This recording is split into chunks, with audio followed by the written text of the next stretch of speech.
Imagínate por un momento que te despiertas dentro de 20 o 30 años en una España que apenas reconoces. Las calles son las mismas, los edificios son los mismos, las plazas siguen teniendo las mismas estatuas, pero hay algo que no encaja. Hay menos niños jugando, casi no se oyen carcajadas en los parques, los colegios han cerrado aulas porque ya no hay suficientes alumnos y los pueblos que hoy conoces llenos de vida se han convertido en museos habitados por jubilados. Imagínate mirar alrededor y darte cuenta de que el país que recibiste de tus padres ya no es el mismo que vas a dejar a tus hijos, si es que los tienes. Pues bien, esa España no es ciencia ficción, es la España hacia la que avanzamos ahora mismo, y uno de los pocos que se atreve a decirlo sin maquillaje ni eufemismos es Santiago Abascal. Cuando hablo de crisis de natalidad y envejecimiento, no hablo de una estadística fría que aparece un par de segundos en un telediario y luego desaparece bajo una avalancha de memes y tertulias. Hablo de algo mucho más profundo, hablo de un país que poco a poco está dejando de creer en su propio futuro, porque un país que no tiene hijos es un país que en el fondo ha renunciado a seguir siendo, y mientras el gobierno se entretiene cambiando leyes simbólicas, discutiendo sobre relatos históricos y peleándose por sillones, las cifras de nacimientos caen, la edad media sube y el reloj demográfico sigue avanzando sin que nadie en Moncloa parezca escucharlo. En este escenario, la figura de Abascal entra en escena como ese invitado incómodo en una fiesta donde todos fingen que no pasa nada. Mientras otros se limitan a decir que España es un país moderno con nuevas formas de familia y que no hay que obsesionarse con los hijos, él lanza la pregunta que nadie quiere oír: ¿qué pasa con una nación que deja de tener niños, que prefiere importar población en vez de ayudar a sus propios jóvenes a formar familia? Y ahí es donde empieza el choque frontal entre dos modelos de país. Uno que asume la baja natalidad como algo inevitable y que pretende compensarla con inmigración masiva, y otro, el que defiende a Abascal, que dice alto y claro: primero hagamos posible que los españoles que quieren tener hijos puedan tenerlos y luego hablamos de lo demás. Paremos un momento y bajemos a tierra. Piensa en la realidad de cualquier pareja joven en España hoy: sueldos precarios, alquileres imposibles, hipotecas que se han convertido en misión casi suicida, jornadas laborales eternas, incertidumbre económica y un entorno cultural que además les repite un mantra constante: ya tendrás hijos, no tengas prisa, disfruta, que los niños atan. Y cuando por fin se plantean tener el primero, no el tercero ni el cuarto, el primero, se encuentran con un sistema que les pone más obstáculos que facilidades: guarderías carísimas o sin plazas, ayudas simbólicas que no cubren ni un mes de pañales, horarios laborales que no se adaptan a la crianza y un discurso político que habla mucho de familias diversas, pero muy poco de familias sencillamente posibles. En este paisaje, Abascal irrumpe con un mensaje que rompe el relato oficial.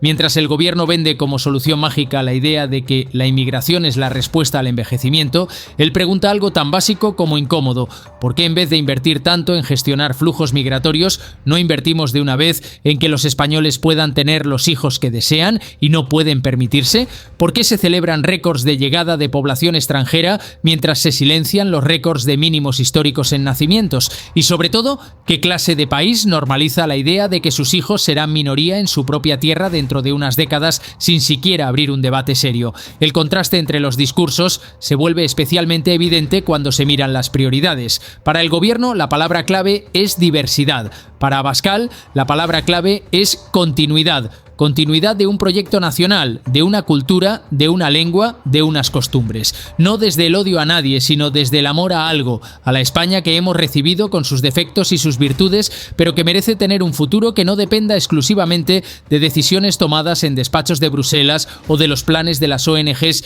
que viven de gestionar la inmigración. Ahora visualiza una sesión en el Congreso. Se debate sobre demografía. Un ministro se levanta y recita una lista de programas con nombres rimbombantes: Estrategia Nacional de Cohesión Demográfica, Plan Integral de Apoyo a la Crianza, Horizonte 2050. Muchos folios, muchas siglas, muchos PowerPoints, pero cuando rascas un poco, descubres que detrás de esos títulos hay migajas, ayudas puntuales, mal coordinadas, condicionadas, que no cambian lo esencial. Termina su intervención entre aplausos de la bancada socialista y guiños de los socios nacionalistas. Todo muy correcto, muy institucional. Luego le toca el turno a Abascal. Y aquí el tono cambia. No habla de estrategias con nombre en inglés, habla de realidades concretas, de una madre en Soria que tiene que elegir entre volver a trabajar a los 3 meses del parto o perder el empleo, de una pareja en Barcelona que dedica el 60% de su sueldo al alquiler y pospone año tras año la decisión de tener un hijo, de un pueblo en León donde la escuela cerró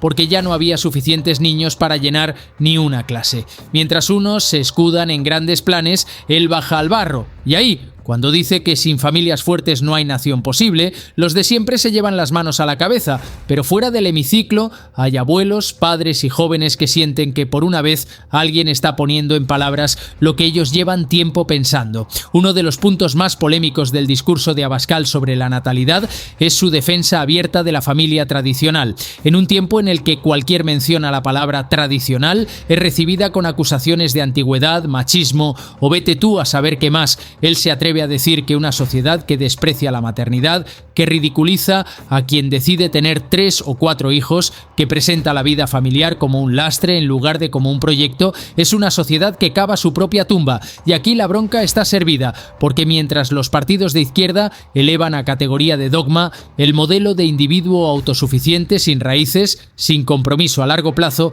Abascal reivindica algo radicalmente contracultural, que formar una familia no es un problema a gestionar, sino un bien a proteger.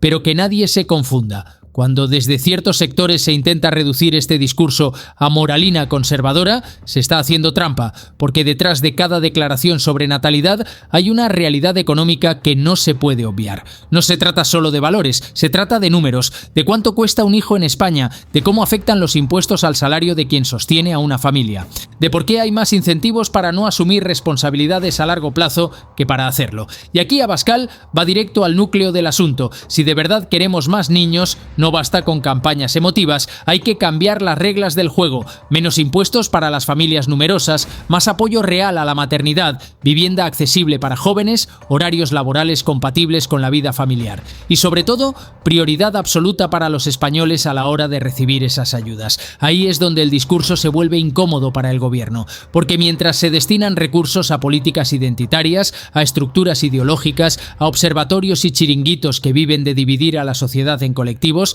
Abascal pregunta por qué no existe la misma intensidad, ni la misma inversión, cuando se trata sencillamente de que una pareja pueda permitirse tener el segundo hijo que desea. ¿Por qué es más fácil recibir una subvención por montar una asociación con etiqueta progresista que conseguir una ayuda de vivienda estable si eres una familia joven que quiere echar raíces en su pueblo? Otro de los puntos clave donde se ve la diferencia entre modelos es en la respuesta al envejecimiento. Para el gobierno, la fórmula es casi automática. Europa envejece, necesitamos inmigración para sostener las pensiones. Y así, como quien receta una pastilla milagrosa, nos dicen que el problema está resuelto, pero Abascal se planta y replica: lo que estamos haciendo no es resolver un problema demográfico, es trasladarlo y complicarlo, porque si la solución a que no tenemos hijos es importar masivamente población, ¿qué haremos cuando esa población también envejezca dentro de 30 años? ¿Importar otra vez? ¿Cuántas veces se puede repetir ese ciclo antes de que el país que conocíamos sea irreconocible? Y aquí entra en juego algo de lo que casi nadie habla, la identidad. Un país no es solo una suma de habitantes. Es una comunidad con memoria, con cultura, con símbolos compartidos, con un idioma, con costumbres que se transmiten de padres a hijos. Cuando en lugar de apoyar a tus propios jóvenes para que tengan descendencia, te limitas a reemplazarlos numéricamente con personas que vienen de contextos totalmente distintos, no estás solucionando el problema demográfico, estás cambiando de raíz el sujeto que lo sufre. Abascal no se corta en decirlo. España necesita niños españoles, hijos de esta tierra, que quieran seguir siendo españoles dentro de 50 años. Y ahí de nuevo se desata la tormenta de etiquetas: xenófobo, excluyente, reaccionario. Pero curiosamente, las mismas voces que le acusan de eso aplauden cuando otros países protegen celosamente su demografía y su cultura. Pensemos ahora en la España vaciada, kilómetros y kilómetros de territorio con pueblos que se apagan poco a poco, con escuelas que se convierten en centros sociales para jubilados, con casas cerradas que solo se abren en verano cuando vuelven los nietos desde la ciudad. El gobierno organiza foros, congresos, cumbres sobre la despoblación, muchos discursos, muchas fotos, muchos hashtags, pero ¿qué cambia sobre el terreno? Muy poco. Abascal, en cambio, no habla de la España vaciada como si fuera un concepto poético, habla de la España abandonada, y su receta pasa, inevitablemente, por la familia. Sin familias que se arraiguen, que tengan hijos, que decidan quedarse, no hay plan de infraestructuras que valga. Imagina a una joven pareja en un pueblo de Castilla. Él trabaja a temporadas, ella encadena contratos temporales. Tienen una casa heredada de los abuelos, pero no saben si podrán mantenerla. Querrían tener 2 o 3 hijos, pero no se atreven. El colegio está a punto de cerrar por falta de alumnos. El consultorio médico abre solo unos días a la semana. Desde Madrid les mandan folletos sobre cohesión territorial mientras les suben los impuestos al gasoil que necesitan para ir a trabajar. Entonces escuchan a Abascal decir: vamos a bajarles los impuestos a quienes decidan tener hijos y quedarse en sus pueblos. Vamos a premiar a quienes mantienen viva la España que otros han dado por perdida. De verdad es tan sorprendente que muchos de esos votantes vean en ese mensaje algo más real que en los discursos de quienes solo pisan su pueblo en campaña. En el plano cultural, la batalla es igual de intensa. Vivimos en una sociedad donde se presenta la maternidad como una carga, la paternidad como una renuncia, la familia numerosa como una excentricidad casi sospechosa. Series, anuncios, campañas institucionales repiten el mismo patrón. Éxito es viajar, consumir, vivir ligero, sin ataduras. Y en medio de esa marea, Abascal se atreve a decir que pocas cosas hay más revolucionarias hoy que decidir tener hijos, educarlos en valores, transmitirles amor por su país y por su historia. No es casualidad que muchos medios se burlen de ese discurso, porque cuestiona directamente el modelo de ciudadano ideal que ciertos poderes quieren: alguien sin raíces, sin familia sólida, más manipulable, más dependiente del Estado. Por eso, cuando Vox propone medidas concretas para apoyar la natalidad, no se queda en el eslogan. Habla de cheques bebés significativos, no simbólicos, de ampliar y flexibilizar los permisos de maternidad y paternidad, pero sobre todo de hacerlos compatibles con la realidad económica de las empresas, de dar ventajas fiscales claras a las familias con hijos, especialmente a las numerosas, de priorizar en el acceso a la vivienda protegida a quienes apuestan por formar una familia en España. Y sí, de dejar de disfrazar de política social lo que muchas veces es solo mantenimiento de estructuras clientelares que no cambian la vida de nadie. Mientras tanto, los mismos que acusan a Abascal de obsesionarse con la natalidad son los que siempre encuentran dinero para financiar campañas ideológicas en colegios, para llenar los currículos de contenidos políticos ajenos a la realidad de las familias, para sostener organizaciones que viven de enfrentar a hombres y mujeres en lugar de ayudarles a construir proyectos comunes. Esa es otra línea de fractura clara. Para Vox, la familia es el núcleo desde el que se reconstruye España. Para otros, la familia es, en el mejor de los casos, un tema secundario al que se acude solo en campaña con fotos de besos y abrazos forzados. Y aquí, llegados a este punto, la pregunta que te lanzo es muy simple. Cuando piensas en el futuro de España, ¿te imaginas un país lleno de guarderías, colegios, parques, universidades y jóvenes con ganas de quedarse?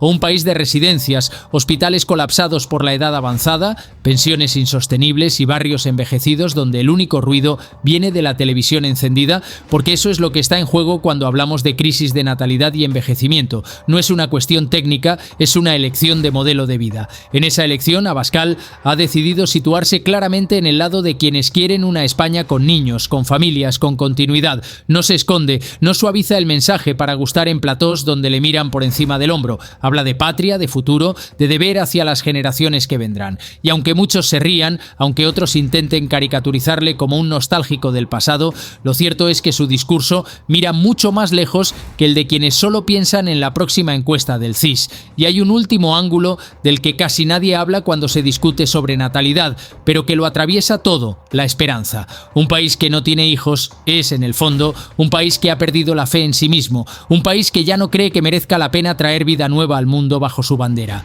Por eso, cuando Abascal insiste una y otra vez en que España debe volver a creer en su propio futuro, no está haciendo un ejercicio de poesía patriótica, está tocando la fibra más profunda de esta crisis silenciosa. No se trata solo de cuántos nacimientos tenemos al año, se trata de si todavía somos capaces de imaginar una España mejor para los que vengan detrás. Mientras otros se conforman con administrar la decadencia, gestionarla, maquillarla con palabras bonitas y campañas publicitarias sobre envejecimiento activo activo, Abascal habla de revertirla, de poner en marcha una auténtica política de vida, de decir a las parejas jóvenes: no estáis solos, el Estado no va a ser un obstáculo, va a ser un aliado, de decir a las madres: vuestra decisión de traer un hijo al mundo no es un capricho privado, es un acto de servicio a toda la nación y así será tratado, y de decir a los abuelos que miran con preocupación el futuro: no aceptéis que os digan que esto es inevitable. Inevitable no es el resultado de decisiones políticas concretas.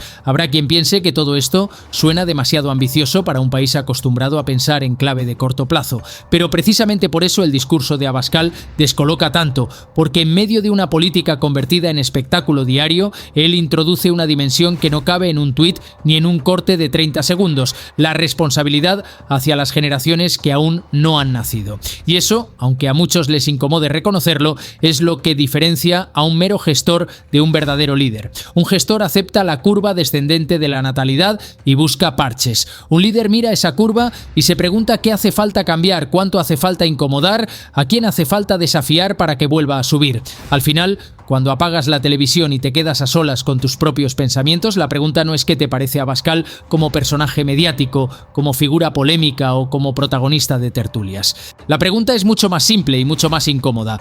¿Quieres una España que siga envejeciendo hasta apagarse lentamente o una España que vuelva a llenarse de voces infantiles, de proyectos familiares, de futuro? Y si tu respuesta es la segunda, te guste más o te guste menos su estilo, tendrás que admitir que, hoy por hoy, uno de los pocos que ha puesto ese debate en el centro del tablero político con todas sus consecuencias se llama Santiago Abascal.